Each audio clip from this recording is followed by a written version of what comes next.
Nesta aula, vamos falar sobre layouts em Figma e o que acontece com o design quando temos pequenas variações na largura da tela.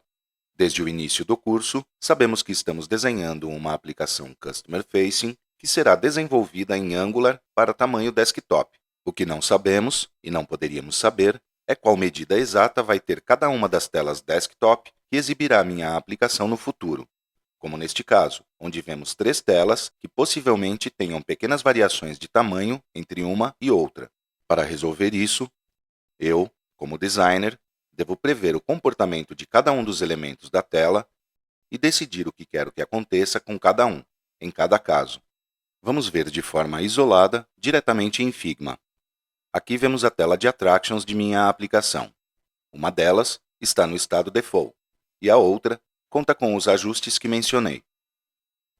Se aumentarmos a largura da tela da esquerda, vamos observar que os elementos não se modificam. Na verdade, se movem todos para a esquerda. Isto me indica que esses elementos, de alguma forma, estão fixados para um dos lados. Pelo contrário, se diminuirmos o tamanho do frame, vamos observar que a tela é cortada diretamente. Analisemos o que acontece com a tela da direita. Para este caso, realizamos os ajustes necessários para que, se aumentarmos ou diminuirmos a largura do frame, os elementos sejam dimensionados completando o novo espaço. Evidentemente que esses ajustes vão ser funcionais se as variações de tamanho forem finitas. Não podemos esperar que um mesmo design seja readaptado de um tamanho desktop para mobile. Logicamente, se a mudança for abrupta, o design irá se quebrar, como vemos aqui. Para estes casos, devemos definir breakpoints, pontos de quebra, onde diretamente o design da tela é outro. Aqui, por exemplo, lhes mostro as variantes de design para a página Attractions Tablet e Phone. Todas essas são decisões de design e tenho que passar ao conhecimento do front-ender. Antes de começar a ver as propriedades que nos permitem definir estes comportamentos dos elementos, temos que ver quais maneiras tenho em Figma para agrupar esses elementos e quais propriedades tem cada uma dessas maneiras. Vamos falar sobre grupos, frames e auto-layout. Neste caso, tenho 3 formas independentes. Se quisesse agrupá-los, posso fazê-lo utilizando os grupos ou os frames. Vejamos suas diferenças. Os grupos são utilizados geralmente para mover um conjunto de elementos. Eles são exibidos no painel de camadas com um quadrado de linhas pontilhadas. Não têm fundo, e se eu seleciono os elementos dentro do grupo, clicando 2 vezes, só consigo ver suas propriedades de largura, altura e posição. Os frames são containers. Além de ter os elementos juntos, tenho-os em um espaço que os contém e que, por sua vez, possui propriedades. Sua exibição no painel de camadas é com um ícone de um quadro. A estes frames, posso dar uma cor de fundo, uma cor de borda ou até mesmo arredondar seus vértices. Se seleciono os elementos dentro do frame, além das propriedades que mencionei nos grupos, é adicionada uma seção de Constraints.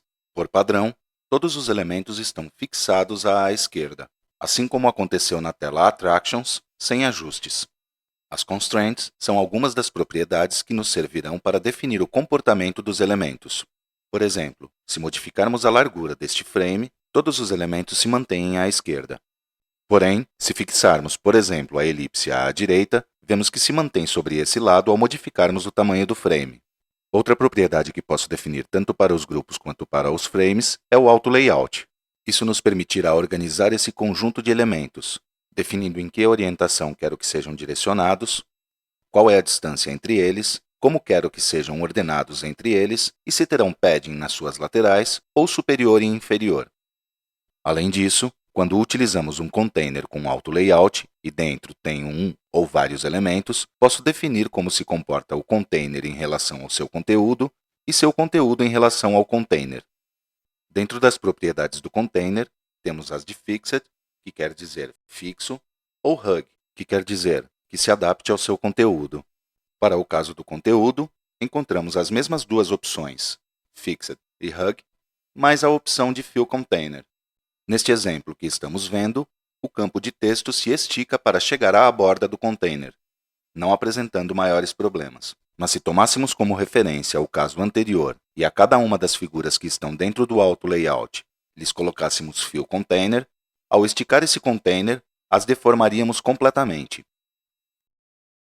Por isso, é fundamental analisar o que acontece em cada caso particular, sem perder de vista que toda a informação que coloquemos no arquivo de design de alguma forma vai corresponder em Genexus, como vocês verão mais adiante com Ceci.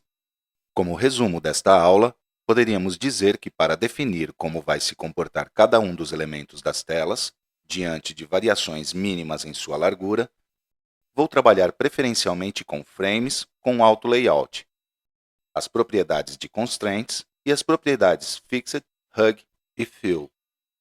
Agora vamos retornar brevemente às telas iniciais. Vocês notaram no início da aula que quando modifiquei a tela com ajustes, aconteceu algo no footer?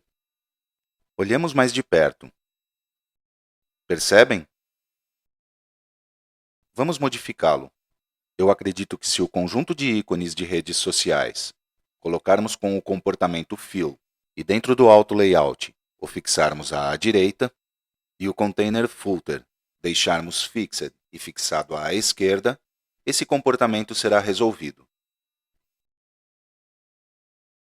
Por último, quero compartilhar uma forma simples de medir as distâncias entre os elementos. Se seleciono um elemento e pressiono a tecla Option no Mac ou Alt no Windows e passo o cursor sobre outro elemento, me dirá a que distância se encontram.